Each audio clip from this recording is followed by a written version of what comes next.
The story continues immediately after the events of the first part. We meet Selena, a vampire huntress who lost almost everything she lived for, and Michael Corwin, a man who became a hybrid at the end of the previous film. They are on the run, being chased by both vampires and lycans. The world between them is torn apart. The old rules have collapsed, and a new danger is ready to enter the scene.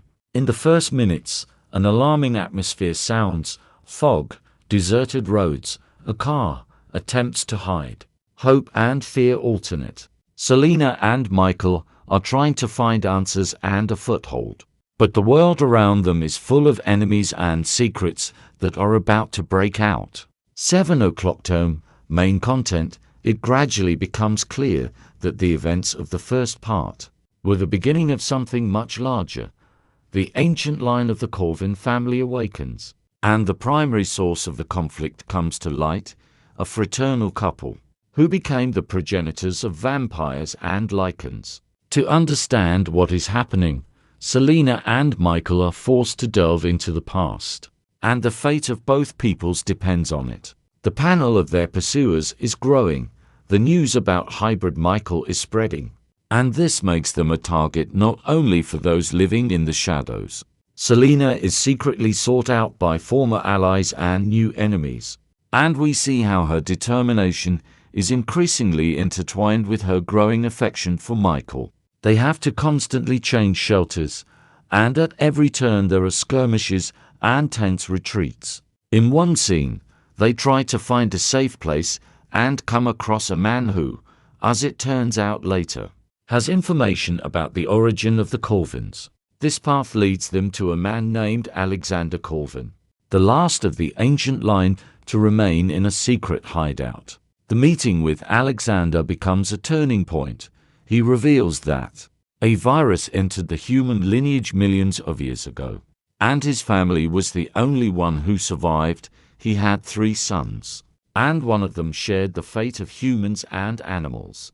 Alexander tells the story of how one of his sons turned into the progenitor of vampires, the other into the progenitor of lycans, and how those ancient events gave rise to an age-old feud. Clarity comes with horror.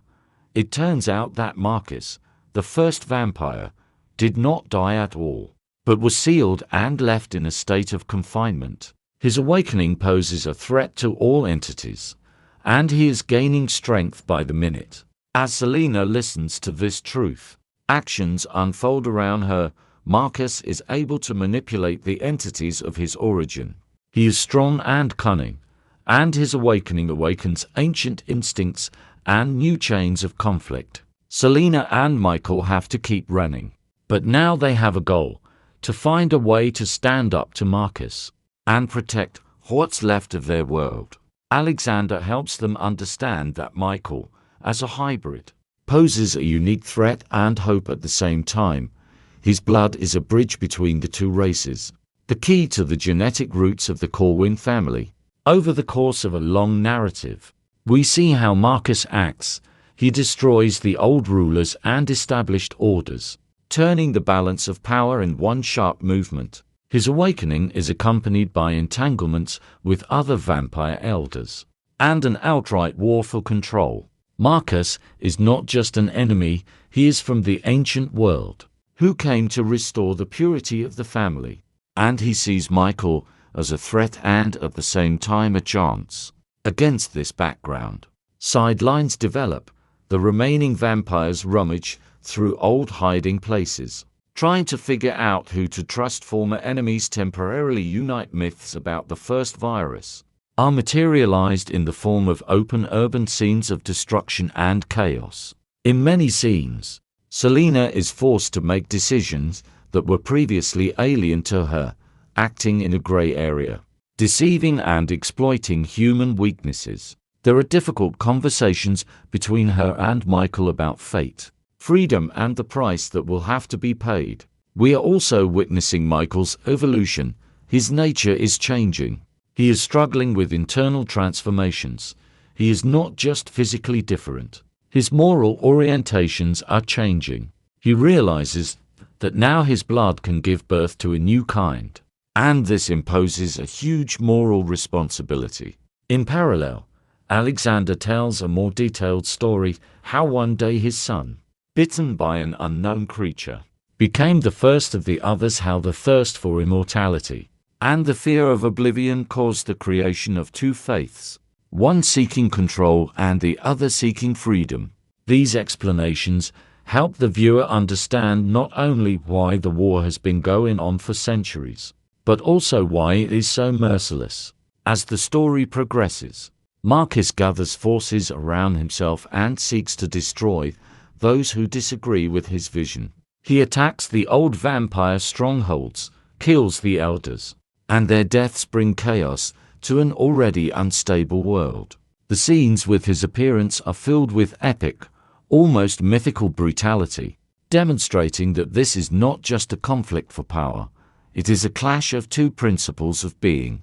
In the climactic part of the main storyline, Selena realizes that the only way to stop Marcus is to go to the source, to Alexander, and exploit a vulnerability that no one expected. But the plans fall apart. Marcus finds and attacks the shelter, starting a chain of events that will lead to the final confrontation. The enemy turns out to be much stronger, and in response, Selena decides to act radically. She uses everything she has learned, every rule she previously considered sacred, and becomes not just a hunter, but a tactician using innovative means. In this part of the story, we see a series of battles, chases, and losses that highlight the personal cost of war. Friends die, old orders crumble, and new fears take the place of old ones. Michael becomes the central figure. His blood and his choices determine a new twist in history. He is forced to take on what humans and vampires considered impossible, to become the one who breaks down barriers between species. In one of the dramatic moments, Marcus reveals his true identity. He is more than just a ruler. He is a source of power, but also a vulnerability that can be exploited. And here Alexander gives the key. The ancient genetic vulnerability associated with the first virus can be exploited, but it requires a voluntary step, heroic and painful. The heat increases when the final confrontation becomes inevitable. Selena and Michael prepare for battle, realizing that not only their lives are at stake, but also the future of both peoples. The last scenes before the climax are filled with emotions.